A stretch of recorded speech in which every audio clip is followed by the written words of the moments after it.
Bah, coucou Mika, Coucou Raluca. comment ça va cette semaine? Bah écoute, ça va bien, ça continue, le confinement, aux confins de l'esprit. Et puis nous, on continue, parce qu'on Bah aime ouais, bien passer les dimanches ensemble. la petite discussion du dimanche. Ben voilà, ça nous fait du bien. Et apparemment, ça fait du bien à beaucoup de monde, d'après tous les vues et les commentaires sur tous les médias. C'est quand même assez impressionnant. Ah bah écoute, c'est agréable. Ben oui, ça fait plaisir. Et les gens, ils en redemandent. Donc, bon, on verra ce que ça donne. Tu sais, quand je commence les interviews ou les discussions avec les gens, je demande souvent quelle est ta météo intérieure. Tu dirais quoi en ce moment? Ma météo intérieure, bah écoute, le temps au beau fixe, c'est calme et ça permet d'avoir l'espace suffisant pour travailler toutes les choses que j'avais envie de travailler chez moi, à mon bureau, là où on est d'ailleurs, on est dans mon bureau.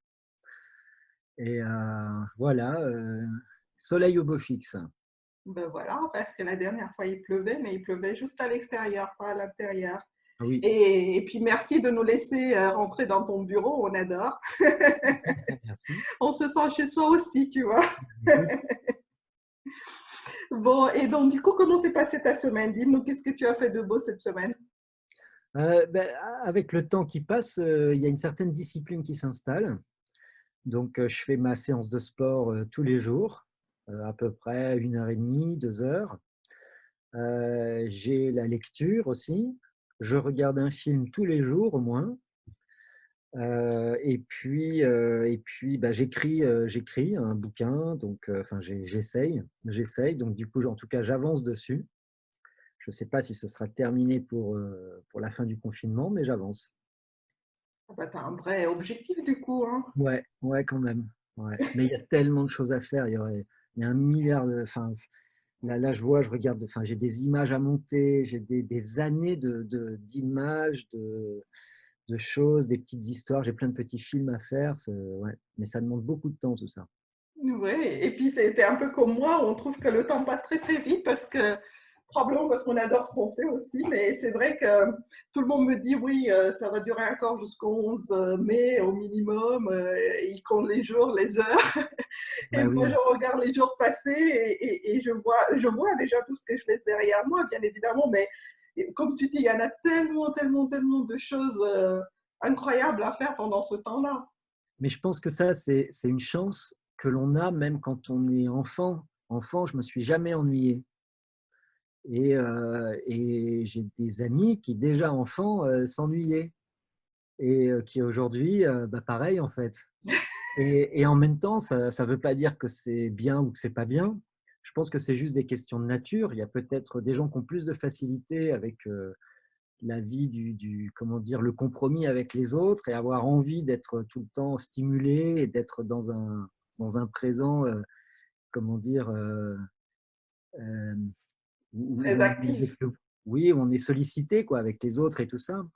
Et se retrouver seul avec soi-même, enfin, quand on est seul en tout cas, ou même à deux, à trois, je veux dire, il faut arriver à trouver son intimité, quoi. Et quand on ne s'ennuie pas à ce moment-là, je trouve que c'est une chance quand même. C'est vrai. C'est une nature. Eh ben, on en a de la chance, dis donc. Ah bah ouais, on en a de la chance. Dis-moi, tu lis quoi en ce moment? Parce que tu lis beaucoup, moi aussi d'ailleurs. Je viens juste de terminer un autre Murakami. Murakami, c'est un de mes auteurs préférés. Je passe mes nuits avec lui. Et à la Je ne fin connais pas. de... Tu connais pas? Non. Moi, je vais te les envoyer. Donc, Murakami, c'est probablement l'auteur japonais le plus connu au monde aujourd'hui. Et à la fin de chaque bouquin, je me sens un peu triste parce que c'est terminé, tu vois. Donc, il y a un peu la nostalgie de cet univers-là qui se termine. Et puis, j'enchaîne. Je passe mes nuits avec lui. Tu lis quoi, toi, à ce moment? Alors en ce moment, je lis La psychanalyse du feu de Gaston Bachelard. La psychologie de la Kundalini de Jung. Donc, je suis très dans la psychanalyse en ce moment. C'est pour ça que le petit mot de Franck, l'autre fois, je trouvais ça drôle parce que lui qui est dans la psychanalyse, là, en ce moment. Enfin, on a dit qu'on va l'inviter la prochaine fois. Bah On le ouais, prend avec nous pour poser des vraies questions. bah ouais, bien sûr. Ouais. Donc voilà, ça. Et puis d'ailleurs, il n'y a pas si longtemps, je relisais un livre qui s'appelle Neige de Maxence Fermine, qui se Mm. passe au Japon justement, où un jeune peintre va aller à la rencontre d'un maître de peinture, mais qui est aveugle. Et il se demande, mais comment est-ce qu'il peut apprendre la couleur de quelqu'un qui n'y voit pas? Et c'est pas mal. C'est très court, ça, c'est très court. Et c'est beaucoup plus léger, beaucoup plus facile à lire que la psychanalyse du feu de Gaston Bachelard. Et ça, voilà, je découvre un peu Bachelard et j'adore. Mm. Oui, et ben ça demande de la discipline, comme tu disais, parce que ce que j'aime bien, tu vois, enfin, j'ai envie de parler de discipline aujourd'hui, je ne sais pas pourquoi. Tu sais, je l'avais noté en me réveillant ce matin, je dis j'ai envie de parler avec Mika de discipline. D'abord parce que je trouve qu'il y a une vraie valeur liée à la discipline, c'est peut-être une valeur très personnelle, mais je sais que c'est la tienne aussi.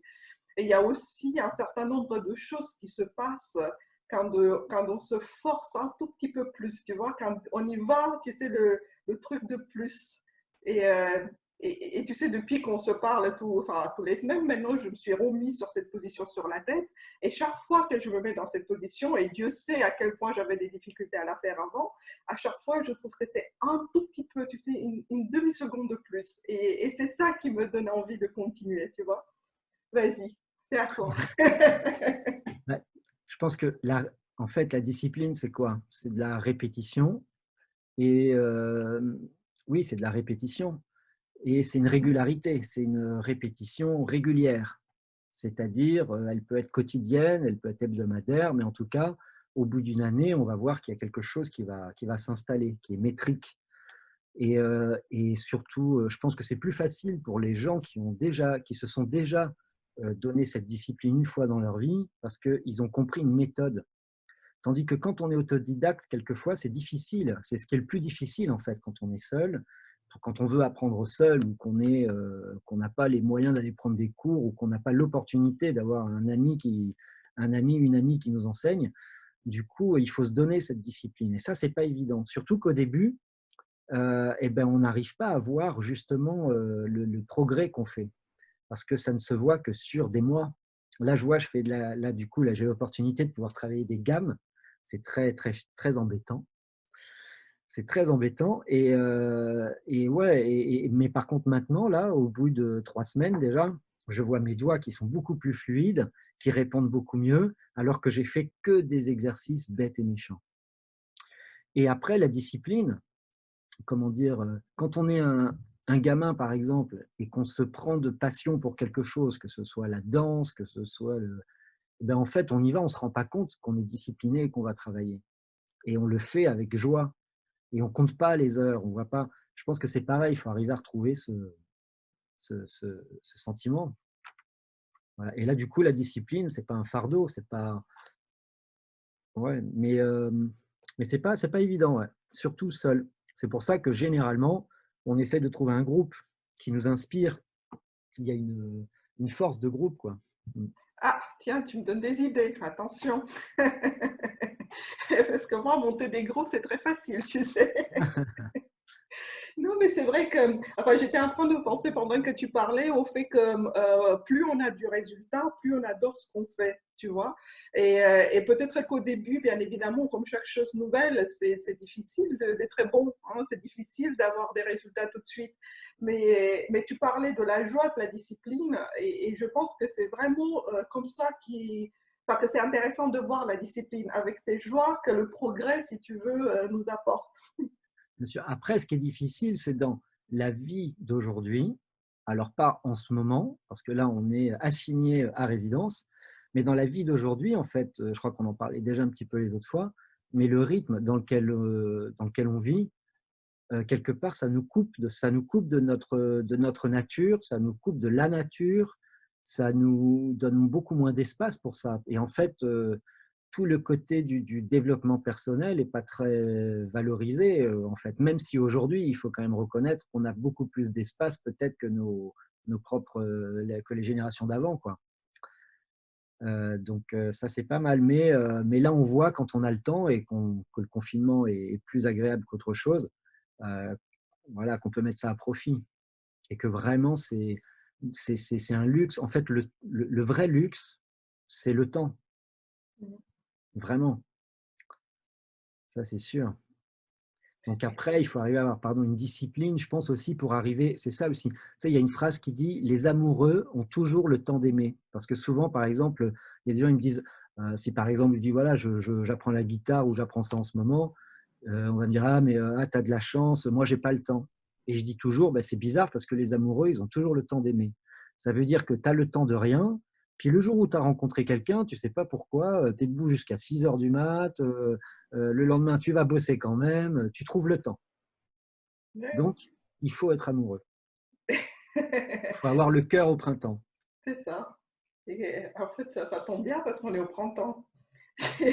J'étais en train de réfléchir au fait que bientôt tout sera derrière nous, d'une manière ou d'une autre. Et qu'est-ce qui ferait, ou quelle est, on va dire, la petite astuce pour pouvoir garder de la discipline une fois que tout cela est terminé? Parce que comme tu dis, à la limite, que maintenant on commence à se développer une certaine discipline parce qu'on a le temps, parce qu'on ne travaille pas, ou en tout cas, enfin, les gens en général ne vont pas au travail.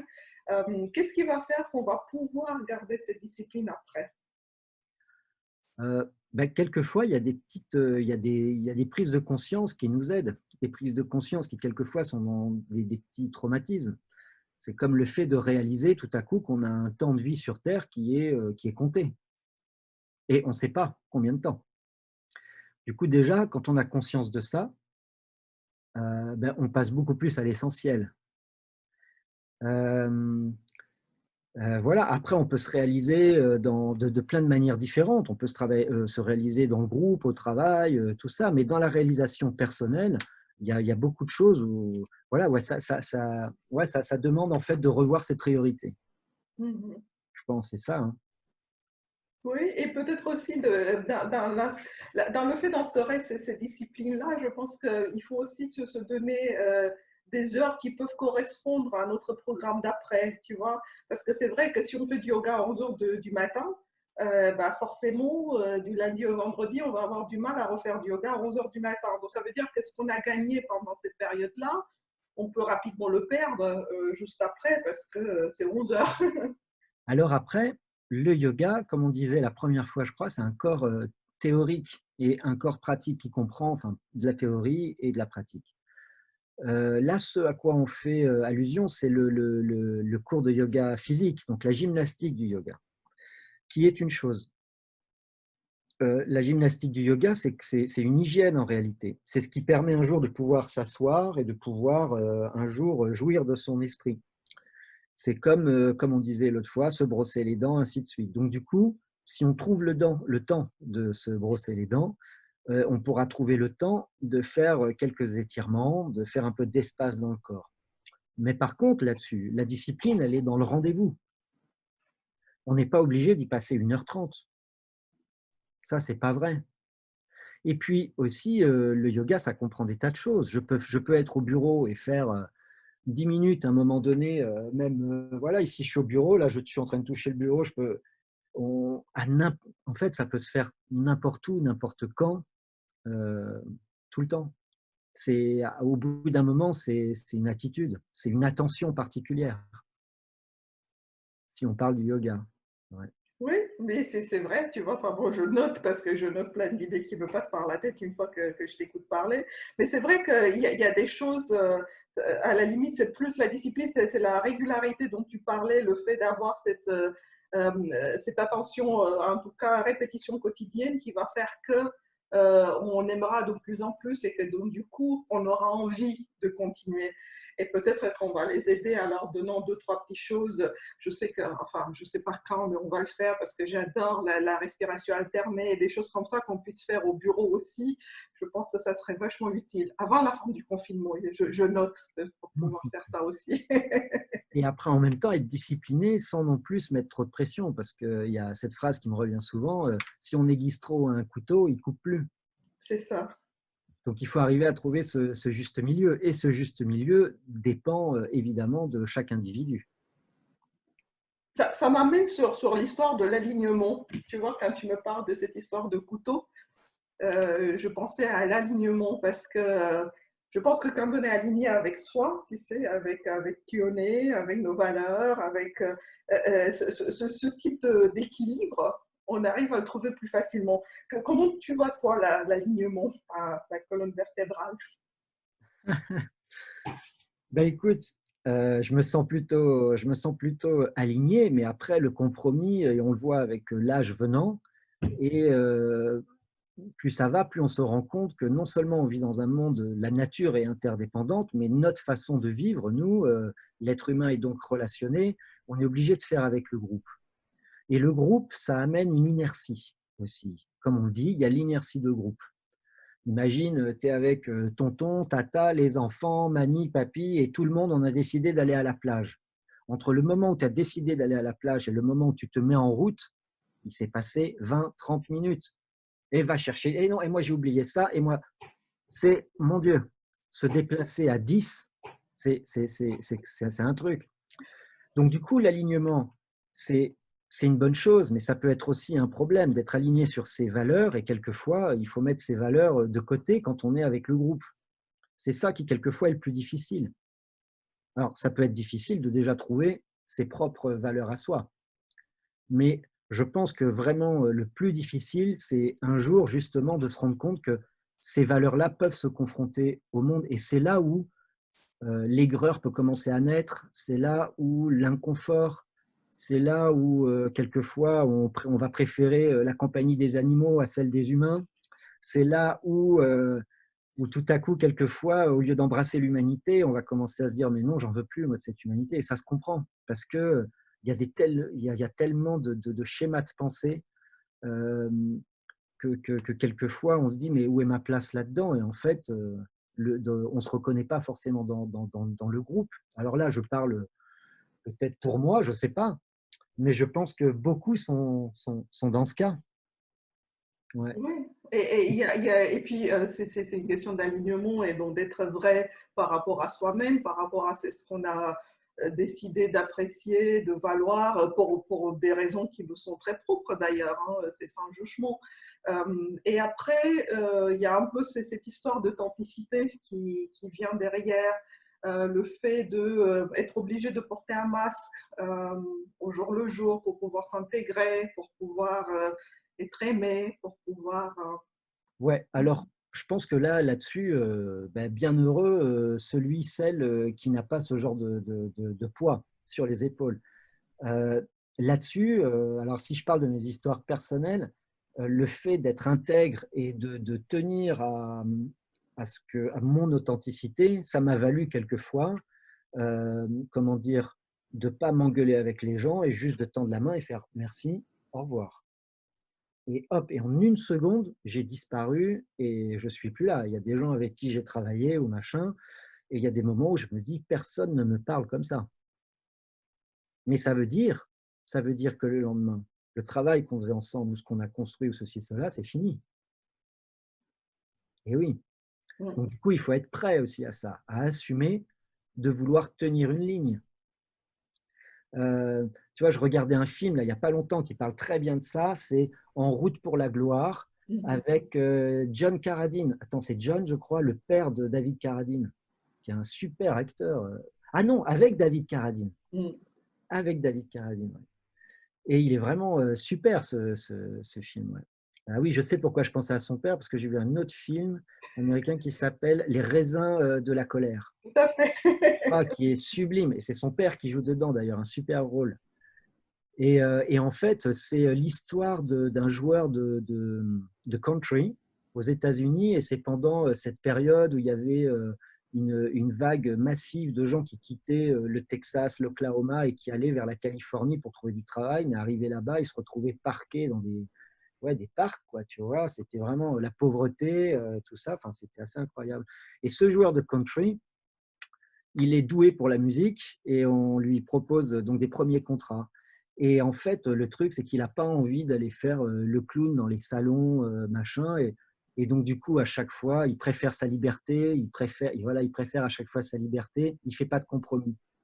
Du coup, il a une vie de bohème, quoi, une vraie vie de bohème, avec pas tout le temps de l'argent pour manger, pas tout le temps ceci, mais Voilà, il est resté droit dans ses bottes. Et il a dit ce qu'il voulait tout au long de sa vie.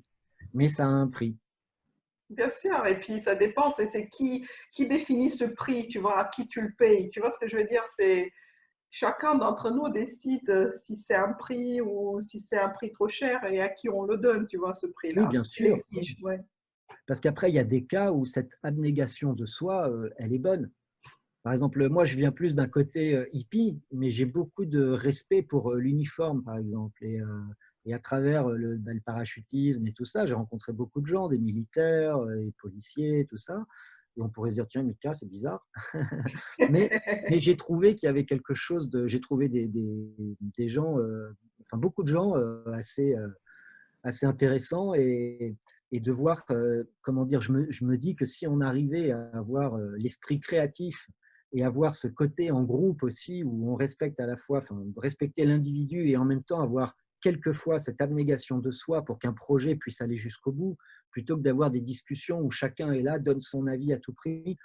Euh, là, c'est comme si on avait une équipe de, je sais pas, moi je joue pas au foot, mais une équipe de foot ou un groupe de musique, tiens, voilà, ou un équipage sur un bateau. Il y a un moment donné, on est obligé d'avoir un capitaine.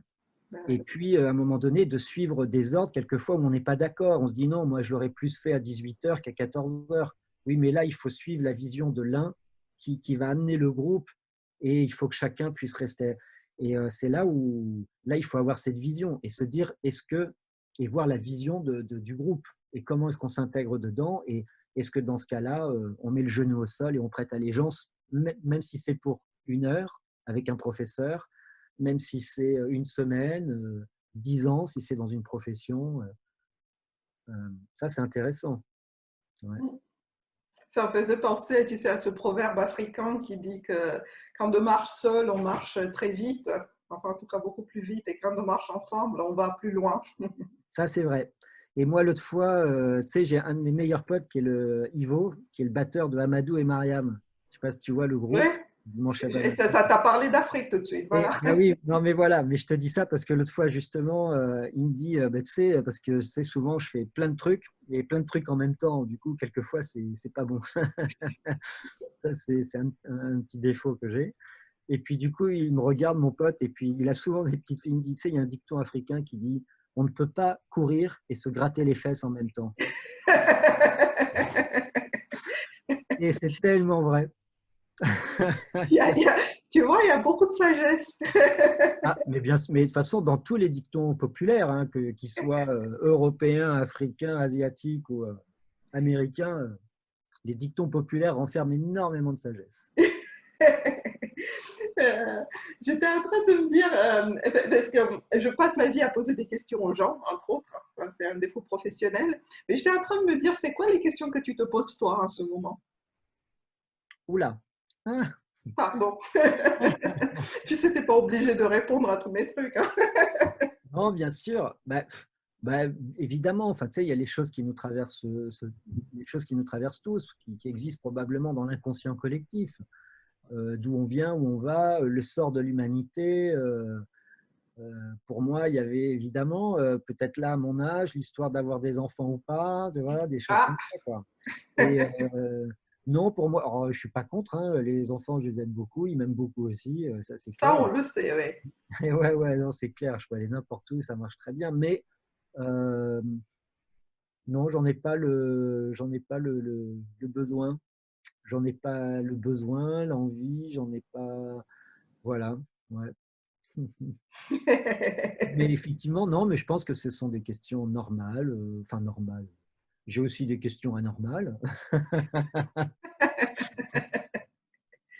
Mais non, si, après, il y a la question de, effectivement, par exemple, si, voilà, par rapport à la situation, s'il y a quand même une chose qui change, qui là pour moi est importante, c'est là en ce moment, je retrouve un rythme dans lequel un rythme cérébral, où là, je ne me sens pas pris par le rythme infernal d'une machine, quoi, parce que c'est aliénant, c'est quelque chose de pas agréable, où on est pris comme ça d'un coup. Aujourd'hui, en fait, on se sent, on a les réseaux sociaux qui sont aussi un merveilleux outil, mais on se doit de répondre, on se doit de, tu vois, d'être présent, et ça prend beaucoup de temps, c'est très chronophage en fait. Et du coup, c'est est-ce que après le confinement, je vais me remettre à courir comme un fou, comme un lapin, le lapin d'Alice au pays des merveilles, quoi, avec ses montres et tout ça, et qui court après les secondes. Et alors, ça nous donne l'impression d'être important, que notre vie est remplie, alors qu'en réalité, souvent, en fait, ben, on fait beaucoup de vent. Et, euh, et je pense que voilà, ben, tu vois, par rapport à sa droiture et à son, moi, j'ai toujours tenu à garder ce temps pour moi. Et là, depuis que le yoga est devenu très important économiquement, très important dans les médias, dans tout ça, il y a une espèce d'empressement à être là, à être présent, à être, tu vois, à exister en fait, alors qu'en fait, on passe notre temps normalement à enseigner tout le contraire. C'est ça qui est.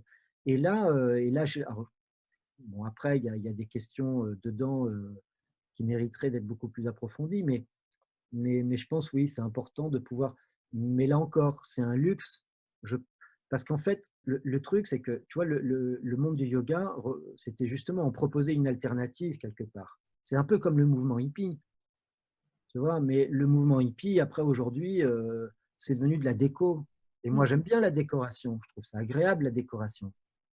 Mais je pense qu'on passe plus de temps à décorer sa vie qu'à l'explorer. Et le yoga parle plus d'exploration. Et là, on a été pris dans une machine qui nous oblige, oui, à répondre tu vois, je vois des tas de professeurs qui vont donner, ouais, 24 cours dans la semaine et ça va leur servir juste à payer le loyer à la fin du mois et ainsi de suite. Donc, ils sont pris par une réalité. Mais c'est justement, on proposait quelque chose en dehors de ça et c'est devenu en fait complètement intégré à la machine. Et en même temps, tu as envie de participer à l'humanité. Au début, tu te dis, bah oui, d'accord. Puis tout à coup, tu te dis, mais je ne serais pas en train de devenir l'esclave de quelque chose de bizarre, hein. C'est, donc voilà, et je pense que là-dessus, il faut être vigilant. Et après, ça demande une énorme force de caractère, ou alors, si on a la chance d'être entouré, de pouvoir prendre le temps pour avoir les réflexions. Si on a une famille, des gens autour et qu'on n'est pas obligé d'aller travailler tous les jours et qu'on peut se poser, essayer d'organiser sa vie, quelquefois à plusieurs, c'est plus facile. Mais voilà, j'imagine que seul avec un ou des enfants, ça doit être plus difficile. Mais je me dis que même là, comment elle s'appelle, celle qui a écrit Harry Potter, tu vois, c'est un énorme boulot hein, ce qu'elle a fait quand même. Ah bah oui, oui, oui. Ouais. Et ça sert l'humanité différemment. Et je pense, tu sais, on en parlait, je ne sais même plus, il y a quelques temps, du fait que ça reste toujours un choix. Et je pense qu'il y a cette option, en effet, enfin, d'y aller parce qu'il faut, d'y aller toutes les semaines, enfin, de participer à des cours, que ce soit de yoga ou d'autres types d'activités physiques, on va dire, parce qu'il faut, parce que ça fait du bien, parce que ça nous oblige à faire quelque chose, même si on n'y est pas complètement dedans, mais au moins, je l'ai fait, tu vois. Et j'ai presque envie, mais ça on en a parlé longtemps, mais j'ai presque envie de construire, si tu veux, ce type d'espace. En tout cas, c'est à ça que j'ai réfléchi cette semaine. Ce type d'espace comme on l'a maintenant, tu sais, une fois que tout sera terminé. Et je trouve que ce que tu fais, en tout cas ce que j'ai partagé avec toi ou ce que tu m'as fait voir avec toi, c'est ces notions de voyage. On ne regarde plus l'heure, où on dort quand il fait nuit, on se réveille dès qu'il fait jour, quand on respire, tu vois, et on passe du temps à discuter comme on le fait maintenant. C'est ça qui donne une certaine qualité à la vie. Et je pense, parce que oui, dans tous ces voyages-là, bien sûr, le mouvement physique, il est présent, bien évidemment.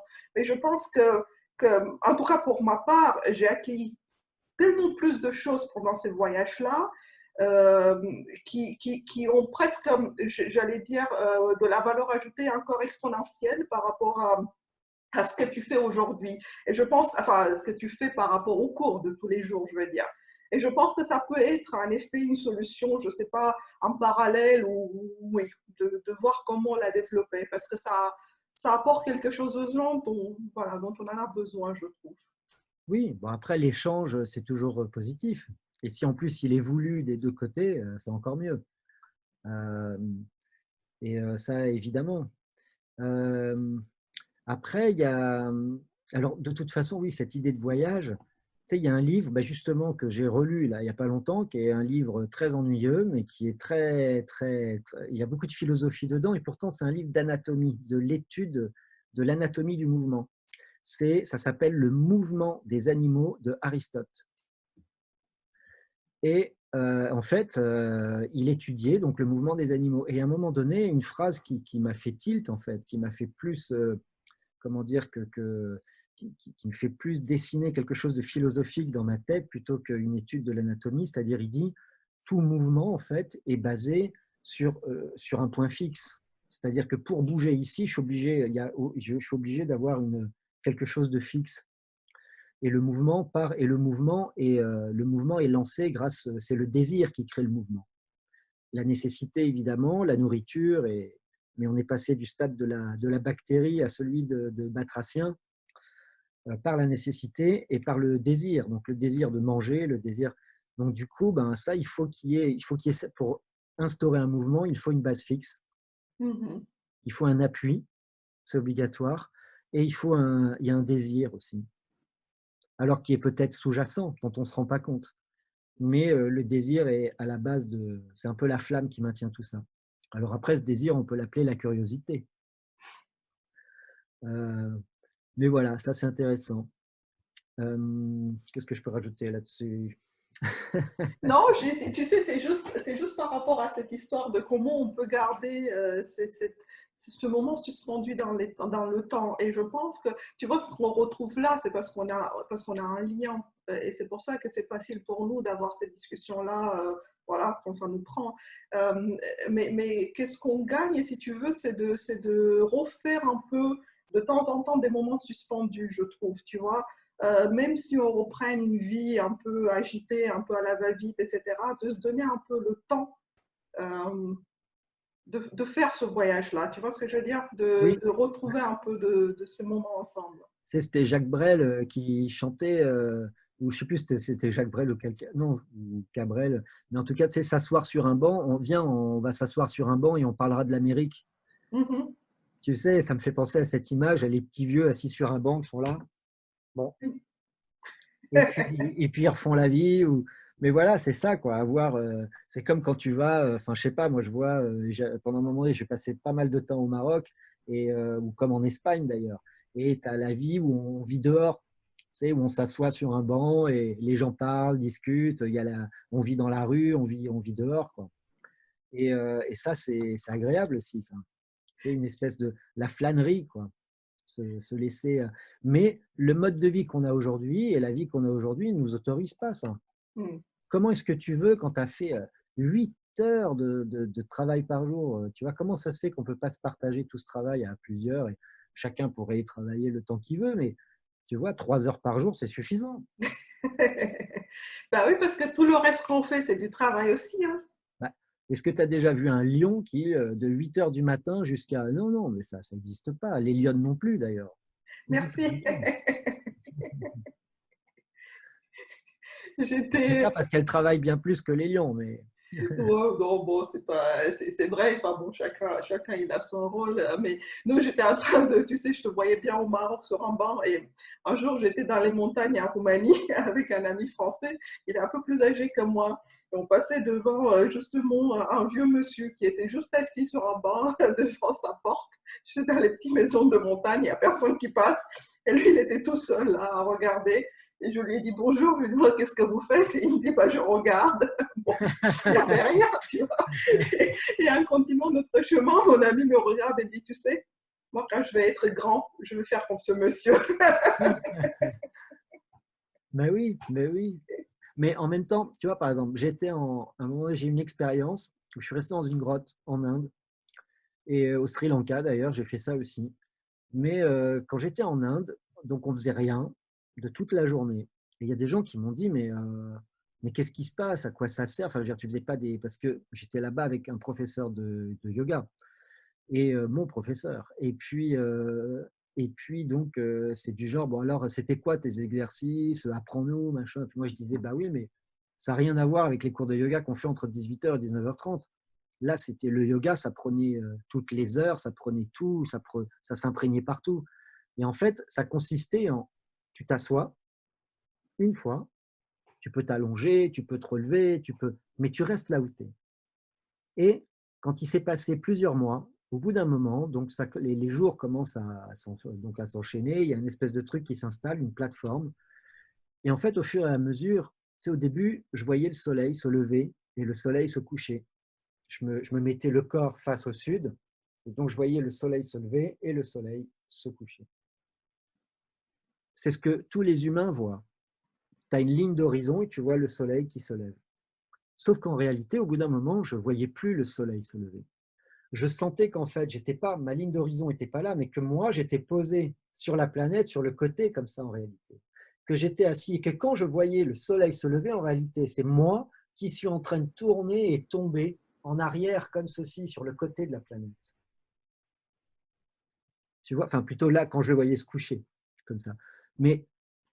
Et ça, c'est intéressant parce que du coup, c'est-à-dire qu'on n'avait pas besoin de te l'apprendre, mais c'est le fait de ne plus bouger, le fait de fixer un point.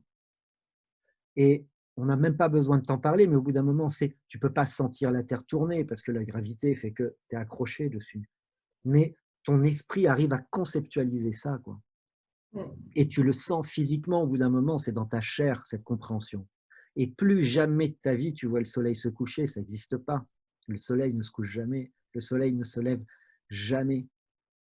Du coup, tu vis une vie qui est romantique, quelque part, mais en réalité, elle est beaucoup plus. C'est pas un romantisme poétique, quoi. Tu n'as pas besoin d'avoir de langage fleuri, au contraire. C'est une poésie où tu ne dis plus rien, en fait, c'est fade, quelque part, mais ça a juste le goût de la réalité. Et ça, c'est pas mal. Moi, j'aime beaucoup. Mais comment veux-tu enseigner ça? On peut l'enseigner comme ça, comme quand je le raconte là maintenant. Mais quand tu es dans une classe, j'essaye quelquefois avec des suggestions. Mais, il faudrait avoir le temps, il faudrait qu'on puisse. T'imagines ces yogis, ces yoginis de l'Antiquité qui, toute la journée, n'avaient rien d'autre à faire qu'à aller mendier un peu de dalle, des lentilles, et puis le reste du temps, tu es en train de. Et puis surtout, tu n'as même pas besoin de forcer ton intellect à réfléchir sur un sujet où c'est juste le fait d'être absorbé par la nature. Au bout d'un moment, les idées te viennent. C'est à ce moment-là que ça se passe. Dis donc, je pense que je t'ai jamais posé la question, qu'est-ce qui a fait que tu es parti en Inde? Qu'est-ce qui t'a déterminé à aller dans cette grotte? Parce que c'était pas non plus ton caractère primaire, on va dire, c'est de s'asseoir et de regarder Ah le si, soleil. C'était ton caractère primaire. ah oui, vraiment. Quand j'étais petit, je me rappelle une fois, par exemple, un truc tout bête, tu vois, et d'ailleurs, ça me fait toujours ça. À chaque fois que je vois une buse, je dis toujours à voix haute, oh, une buse. Et quand j'étais petit, j'allais tout le temps, j'allais observer les oiseaux dans la nature et je pouvais m'asseoir. Je me rappelle un matin, je me lève, je sais pas, je devais avoir 10 ans, 9 ans, un truc comme ça. Et je partais le matin, je revenais le soir, j'avais pris un petit sandwich, tu vois, et ma mère s'inquiétait pas de ne pas me voir revenir tout de suite, elle savait que j'allais rentrer. Et, je rentrais à la maison et j'avais passé toute la journée dans les bois, même et juste et c'était bien, quoi. Oui, tu étais dans un monde d'émerveillement, enfin, c'était l'émerveillement de la vie autour de toi. Ah, c'était super, ouais. Après, quelquefois, en marchant, tu trouvais, tu sais, les vieux moulins en ruine. Et dedans, j'allais récupérer les pelotes de rejection. Je ne sais pas si tu vois ce que c'est. Les pelotes de Pas rejection, vraiment. c'est ce que rejettent les chouettes. Tu sais, les chouettes, elles mangent des petites souris. Elles les mangent et leur estomac va partager en fait l'ossature et les poils et va rejeter le squelette avec les poils. Tu sais, ça fait une pelote de rejection. Et moi, j'étais petit et j'adorais, tu vois, je cherchais donc dans la nature et je ramenais à la maison des petits, des crânes, des crânes d'animaux. Donc il y avait ça, il y avait Régurgité, en fait, oui. comment? Régurgité, enfin, c'était crâne Ouais, d'animaux, et voilà. oui, c'est ça, ouais. Mais juste pour dire, en fait, voilà quoi. Et j'étais tout seul, tu vois. Ou par exemple, il y avait un marécage vers Blaye, là où un peu au-dessus, vers Étolier, et ça s'appelait la Vergne. Et j'allais là-bas, et là-bas, il y avait des ragondins. Tu vois, tu pouvais observer les ragondins. Enfin bref, être dans la nature, moi, je m'ennuyais pas. Et puis, et là, justement, ça m'a enseigné énormément sur le fait de, quand tu veux observer la nature, si tu veux l'observer, il faut ne pas bouger et fixer un point. Si tu ne bouges pas, déjà, tu auras plus de chances de passer inaperçu. Si toi, tu ne bouges pas, tu verras tous les mouvements qui rentrent dans ton champ de vision. Et ça je l'ai appris enfant, mais je n'avais pas de mots dessus. C'était naturel. C'est plus tard, ou quand tu prends des cours très sophistiqués, où tu te dis, mais ben c'est marrant, en fait, c'est ce que je faisais quand j'étais gamin en faisant ça. La différence, c'est que tout à coup, tu as les mots, tu peux expliquer, tu peux peut-être expliquer le trajet dans ton cerveau et ce que ça fait, quoi. Tu peux en faire une philosophie même.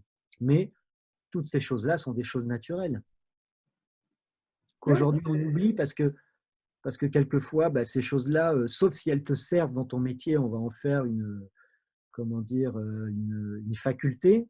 Mais sinon, on n'y fait pas gaffe, quoi. Si ça rapporte pas d'argent, c'est nul. Tu sais, la guitare, si tu joues de la guitare dans la rue, c'est naze, t'es un naze. Si tu fais de l'argent avec, d'un coup, ah, tu es une star. C'est le même morceau, c'est la même musique. Mais ça rapporte de l'argent, donc c'est bien. Et là, Tu es professionnel parce qu'il y a quelqu'un qui t'a payé 1 euro, c'est ça qui fait la différence. c'est ça. Non, mais tu sais, quand je te disais dans ta nature, parce que, en fait, pour les gens qui te connaissent, tu fais énormément de choses. Enfin, on parle de tes histoires de yoga, et c'est pour ça d'ailleurs que j'avais envie de rendre ces discussions un peu plus publiques. C'est parce que tu es tellement plus de choses que ça. Enfin, et je n'ai même pas à te définir comme professeur de yoga. Il se trouve que c'est un des métiers que tu exerces. Mais si tu veux, comme tu fais tellement de choses, je me disais, tu avais toujours une envie, une curiosité de découvrir beaucoup, beaucoup de choses en parallèle. Et rester assis et regarder un point fixe, si tu veux, c'est comme si, pour un moment donné, en tout cas, tu renonçais à toutes les autres choses que tu faisais, tu vois, qui te tenaient à cœur aussi, quoi. Ah oui, alors je peux comprendre ce point de vue, mais c'est pas comme ça que je le vis. Mhm. Euh, Parce qu'en fait, alors, je pense aussi, tu sais, je suis jamais rentré, j'ai jamais travaillé, comment dire, dans une boîte ou j'ai jamais eu à rendre de compte réellement, tu vois. Donc du coup, j'ai ma méthode. Et puis, tu sais, quand tu travailles pour toi et t'as pas vraiment d'heures, tu le sais, quand tu es à ton propre, tu sais, voilà. Et tous les gens qui sont indépendants, savent très bien que le travail ne s'arrête pas à 18 heures. Tu es tout le temps dedans. Donc du coup, c'est vrai que toutes ces choses-là, mais en même temps, regarde une chose qui est assez drôle, c'est que, tu vois, par exemple, je donne des cours de yoga à Paris depuis 25 ans. Et j'ai été, ça je le sais, enfin, il y avait d'autres, des trucs de relaxation, des choses comme ça, mais dans les salles de yoga à faire, je le faisais à Rasa. Ça a été même mes premiers cours de yoga, c'était des cours où je venais avec tous mes instruments et c'était très lent et je faisais juste du didgeridoo, le massage au didgeridoo, je jouais des percussions, j'amenais des petits instruments bizarres, des choses comme ça. Mais bizarrement, même si je voyais, même s'il y a des gens qui venaient dans ces cours-là, quand ils faisaient référence à moi, c'était toujours pour parler des cours physiques. Et moi, ça m'a toujours paru bizarre parce que c'est comme si, enfin voilà, mais bon, on le voit comme chez les acteurs. Tu vois, tu as quelqu'un qui est comique et il fait aussi des rôles tragiques, mais on dit non, toi, tu es un rigolo. Il dit non, non, moi j'aime les trucs tragiques en fait. C'est ce qui me touche le plus. On dit mais non, mais non. On lui met la main sur l'épaule et on fait non, toi, tu es un rigolo. Tu nous fais rire. Et Mange donc, pas. ouais, et donc c'est dingue, quoi. Alors que ben, tu vois, je suis resté dans la grotte, j'étais avec, enfin, je veux dire, un enseignement aussi traditionnel même beaucoup plus traditionnel que ce qu'on peut faire aujourd'hui d'ailleurs dans tu vois, toutes les formations qui sont, je dis pas que c'est pas bien, mais c'est juste, voilà, c'est autre chose. Et là, puis c'était une autre époque aussi. Mais voilà, ce côté, comment dire, ouais, une fois que quelqu'un a une image sur quelqu'un, on reste dessus, hein, tu vois. Ben oui. Mais du coup, tu m'as pas répondu à ma Oui, question et je pardon, suis j'ai très oublié la curieuse. question en fait. Non, non, c'est parce que je voulais savoir qu'est-ce qui a fait que tu t'es décidé de partir en Inde et de rester dans une grotte, quoi. C'est un truc que Ah je oui, t'ai jamais demandé, quoi. alors j'étais déjà allé en Inde avant, je suis allé en Inde encore après, et là en fait j'avais rencontré un professeur, Haroun, et avec Haroun, donc lui c'est un Swami, il venait d'un ordre monastique. Donc les Swamis, il est hindou, et lui en fait avait une grotte en fait à son nom là-bas. Je ne suis pas allé tout de suite, mais comment dire, enfin j'ai pu y aller. en fait, c'est parce que là, il y avait une lignée, en fait. Il y avait un apprentissage aussi. Mais après, par exemple, j'avais fait ça bien avant aussi. J'avais fait ça avant en allant en Amazonie. Mm. Et là, c'est pas une grotte, c'est une isolation dans la forêt. Et avec les chamans, avec une tribu qui s'appelle les Shipibo, mais je l'ai fait aussi avec les Kachinawa au Brésil, les Shipibo au Pérou. J'avais rencontré Doi Tiro, le chef des Tucanos, qui était un mec super, incroyable. Et avec lui aussi, on est allé dans la région de l'Acre, dans le nord du Brésil. Voilà, enfin, tous ces moments d'isolement, comment dire, j'ai toujours aimé ça. Mm. Tu vois, avant que le yoga soit connu, je m'enfermais dans mon appartement et je pouvais rester. Tu sais, je voyageais. À cette époque-là, je donnais des cours beaucoup à des privés, des particuliers. Et donc, du coup, je pouvais me retrouver en Italie, ici et là. Et je rentrais et hop, je restais chez moi, quoi. Et je sortais, c'était ma grotte. Mm. Mais ça, on ne le raconte pas, tu vois. Puis à l'époque, on met pas ça sur Facebook. Enfin, ça n'existait pas à ce moment-là, d'ailleurs. Ouais. D'autant mieux, hein, parce il y a quand même bon, des choses qui restent à nous. Et, tu sais, quand je t'écoute parler de tous ces pays-là que Dieu sait que j'adore, et là, je me dis, c'est encore une fois, on est arrivé au bout d'une heure presque et on n'a toujours pas parlé de voyage, tu vois. Et c'est le sujet dont je veux te parler depuis le début, quoi, tu vois. Et chaque fois, j'entends le Brésil, le Maroc, enfin bon, je te vois dedans. Et c'est des pays que je connais bien aussi. Et puis là, je me dis, ah oui, et là, on va y aller. Et en fait, non, on revient sur un autre sujet. Et puis, ça nous donne encore des choses à discuter la prochaine fois, tu vois. Bah oui. Dis-moi, tu Mais sais, écoute, j'ai pas j'ai pas vu le temps passer, tu vois. ben, tu sais, moi non plus, mais j'ai par contre, cette fois-ci, je me suis dit, non, non, il faut que j'arrête, voilà, il y a Non, l'heure, c'est bien. parce que sinon, on va rester des heures et des heures, enfin, on se connaît bien. Et comme d'habitude, tu sais, moi, mon habitude, j'ai envie de terminer sur une note de poésie, sur une note de beauté, sur, voilà.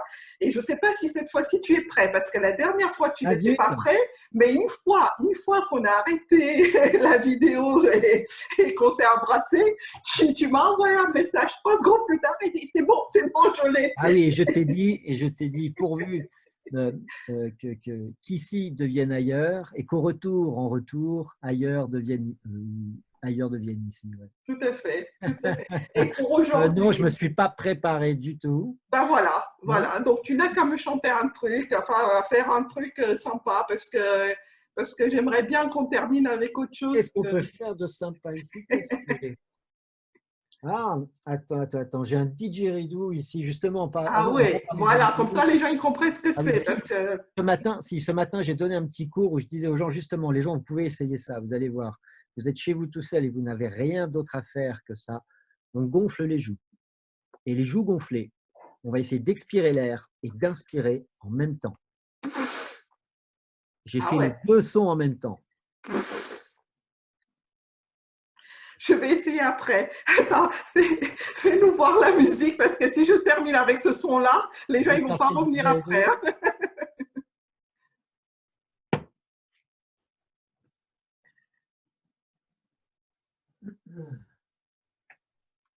Ah bah voilà. Hein. Celui-là, il vient d'Australie. Il a été fait par un copain qui s'appelle Raphaël Didjaman, qui fait des super didgeridoo. Donc, c'est un tronc d'arbre qui a été coupé en bas, coupé en haut. Il est mangé par les termites à l'intérieur. Et voilà. Hop là. Alors, j'espère que ça va s'entendre. On va voir.